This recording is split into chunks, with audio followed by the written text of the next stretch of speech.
मैं एक अय्याश किस्म का व्यक्ति था। विजय सर मैं गांव में रहता था, लेकिन शहर काम काज की वजह से गया था। जो भी काम मिलता कर लेता था, लेकिन मैं अय्याश बहुत बड़ा था। लड़कियों के जिस्मों के साथ खेलता था, मोहब्बत के नाम पर इस्तेमाल करता और फिर छोड़ देता। मैं जिस्म बेचने वाली औरतों के पास जाया करता था। कोई विधवा या कोई तलाक वाली लड़की को ढूंढता, जिसको मैं कुछ 1000 रुपए में खरीदकर उसके जिस्म से खेलता और अपनी हवस पूरी करता। मेरी जिंदगी की यही कहानी थी। न भगवान का डर था, न किसी की परवाह थी। जितना कमाता उसी गंदगी में उड़ा देता। घर आया तो माँ कहने लगी, बेटा मैंने तुम्हारे लिए एक रिश्ता पसंद कर लिया है। मैंने कहा कि माँ लड़की कौन है? तो माँ ने कहा, बेटा तुम उसे अच्छी तरह से जानते हो, काजल तुम्हारी बहन की क्लास में पढ़ती थी। मैं हैरान था, माँ काजल इतनी पढ़ी लिखी है, इतनी खूबसूरत भी है, भला वो क्या मुझ जैसे अनपढ़ लड़के को अपनी बेटी देंगे? माँ कहने लगी, बेटा उसके पिता इस दुनिया से चले गए हैं, माँ ही है, बस 5 बेटियाँ हैं, चलो उनका भी कुछ भला हो जाएगा। मैंने रिश्ते के लिए हाँ कर दी। काजल बहुत ही ज़्यादा खूबसूरत थी। यकीन करो, मैं भेड़िए जैसे इंसान था। वो मेरी दुल्हन बनकर घर आ गई। काजल बहुत समझदार थी। उसकी आवाज़ मेरे दिल में खुशबू बनकर उतर जाती थी। मेरी हर बात मोहब्बत से मान लेती थी। हाँ, लेकिन ये बात अलग थी कि मुझ पर काजल का मेरी ज़िंदगी में आने का कोई फ़र्क नहीं पड़ा था।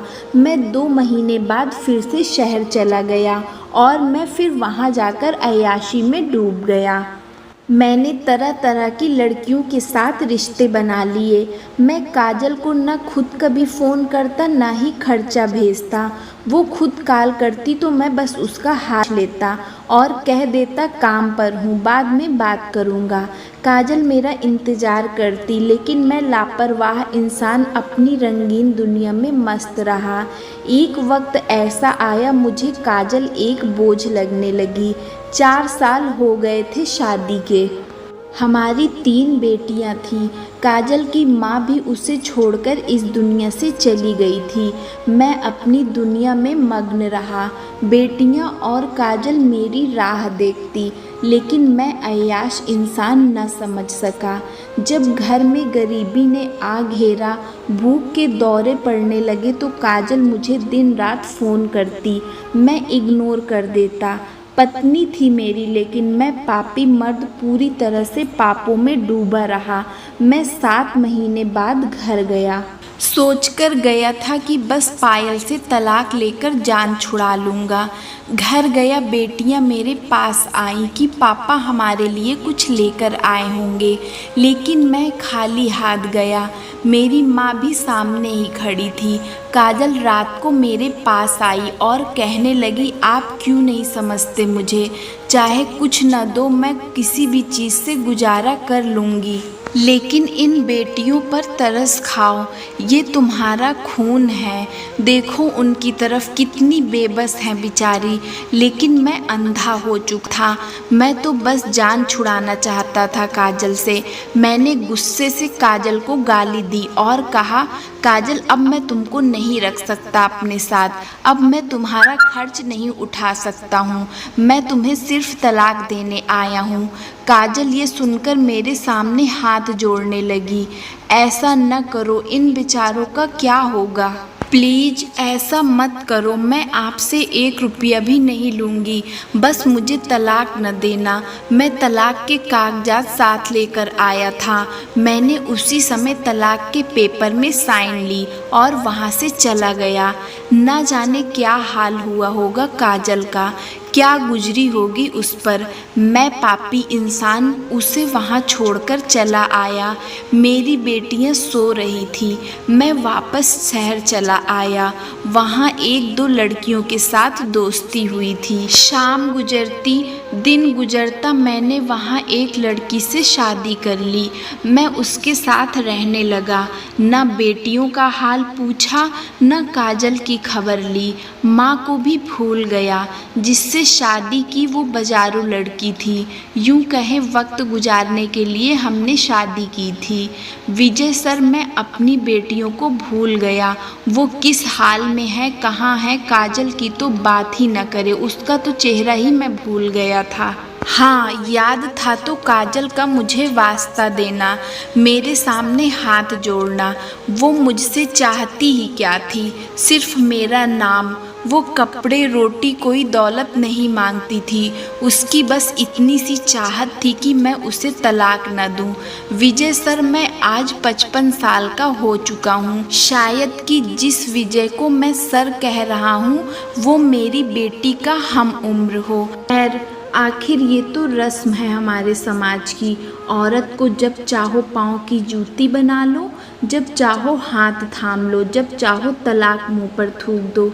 काजल पढ़ी लिखी थी। दामन में 3 बेटियां, सामने अंधेरा था। उसकी सास भी उसी के साथ थी। सब कुछ अचानक ही तो हुआ था। काजल ने अपनी बेटियों को सीने से लगाया। छोटी बेटी ने पूछा, पापा कहाँ गए? काजल क्या बताती कि तुम्हारा बाप बेवफा निकला। कहाँ जाती, न मायके में कोई रहा न ससुराल में। 3 बेटियां थीं, ये सफ़र कहाँ आसान था। खैर, किसी तरह दिन गुजरने लगे। जिंदा रहने के लिए खाना और ज़रूरत की चीज़ें तो चाहिए ही थी।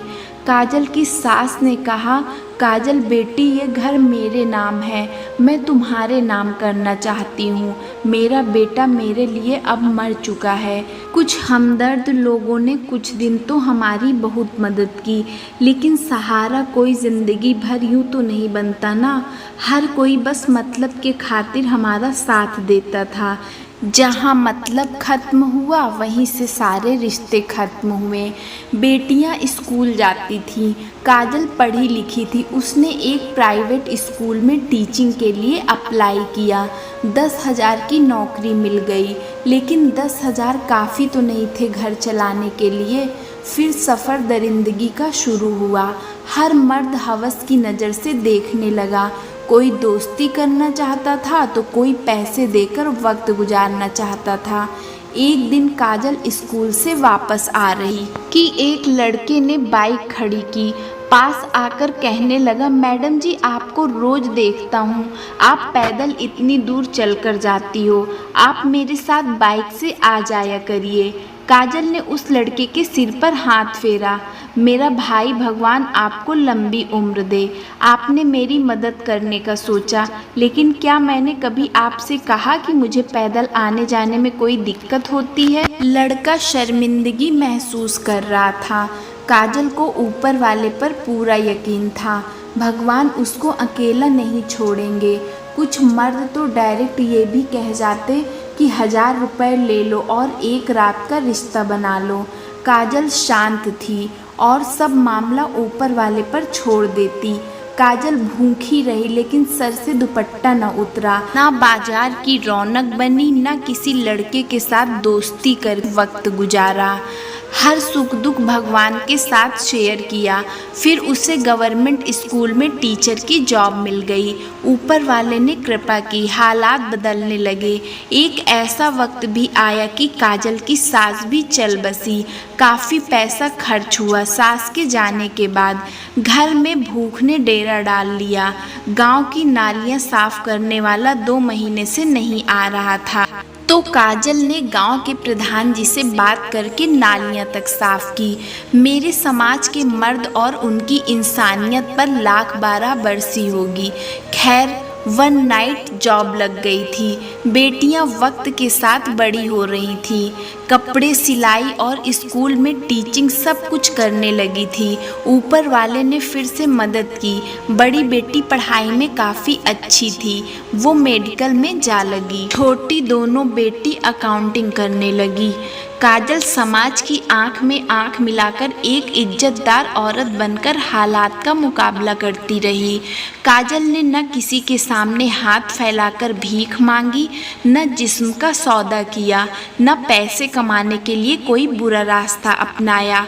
काजल कहती थी, जब मेरे पति जैसा हमसफर कुत्ते बनकर साथ छोड़ जाए तो रोना नहीं चाहिए, बल्कि ऊपर वाले का धन्यवाद करना चाहिए, क्योंकि ऐसे मनहूस आदमी से ऊपर वाले ने बचा लिया। आज औरतें ये कहकर जिस्म बेचती हैं कि पेट के खातिर कर रही हूँ। क्या उस ईश्वर पर यकीन नहीं रहा? वो भूख प्यास कुछ ही दिनों की बात होती है, हालात बदल ही जाते हैं। खैर, काजल ने अपनी तीनों बेटियों को पढ़ा लिखा के इस काबिल बनाया कि वो अपने पैरों पर खड़ी हो सके। 20 साल गुजर गए। मैं उठा। खुले आसमान में मैंने अपने दिल पर हाथ रखा। मेरे सामने वो मेरी मासूम सी पापा कहती बेटियों का चेहरा याद आ गया। काजल के साथ शादी का वक्त याद आया। काजल की मोहब्बत भरी बातें, फिर मेरा तलाक देना, बेटियों को लावारिस छोड़ देना। मैं तड़पने लगा, मैं रोने लगा। मैंने कितने पाप किए हैं, मैं कितने पापों में डूब रहा हूँ। जवानी के नशे में बुढ़ापे की मकड़ियाँ भूल गया। मैं भूल गया था कि ऊपर वाले की लाठी से मुझे मरना भी है। ये भूल गया था मैं तो अय्याशी में गुमराह। मुझे कब खबर थी कि एक वक्त ऐसा भी आएगा कि जवानी जा चुकी होगी और मैं बूढ़ा हो जाऊंगा। मेरा कोई सहारा भी नहीं है। मैं बिस्तर पर लग गया। मेरी दूसरी पत्नी की तरह खुद बीमार थी। अपना बोझ कम था क्या कि पत्नी भी साथ थी। मैं काजल के लिए रोने लगा। दिल में ख्याल आया कि वापस बेटियों के पास चलता हूँ, जाकर वहीं रहूँगा। कुछ पैसे जमा किए और वापस अपने गांव आया। 22 साल गुजर गए थे।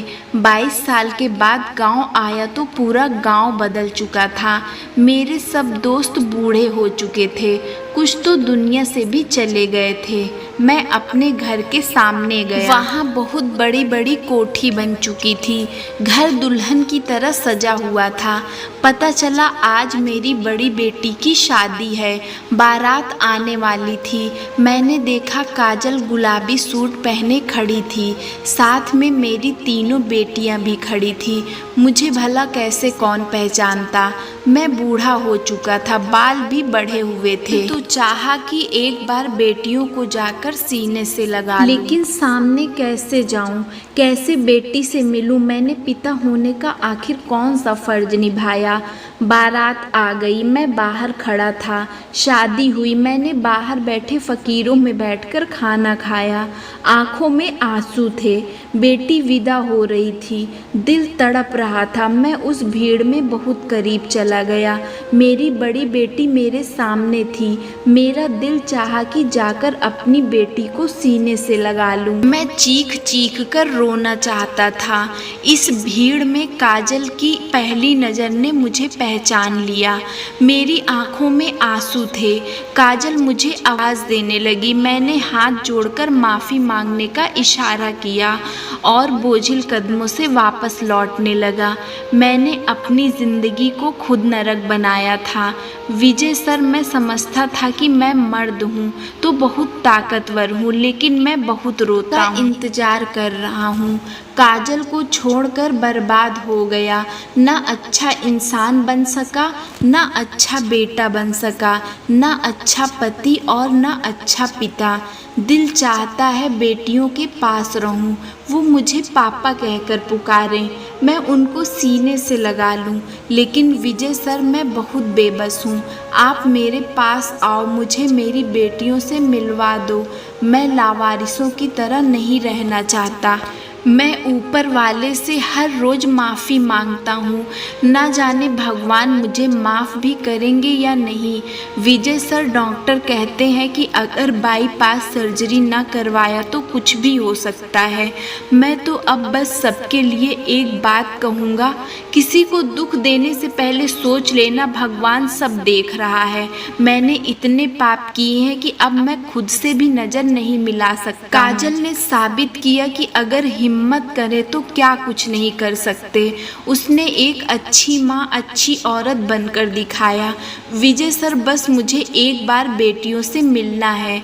शायद कि मौत का वक्त बहुत करीब है। अगर मैं उनसे मिले बिना ही इस दुनिया से चला गया तो विजय सर, मेरी बेटियों से कहना कि उनके पापा उनको बहुत याद करते थे। दोस्तों, ये थी हमारी आज की कहानी।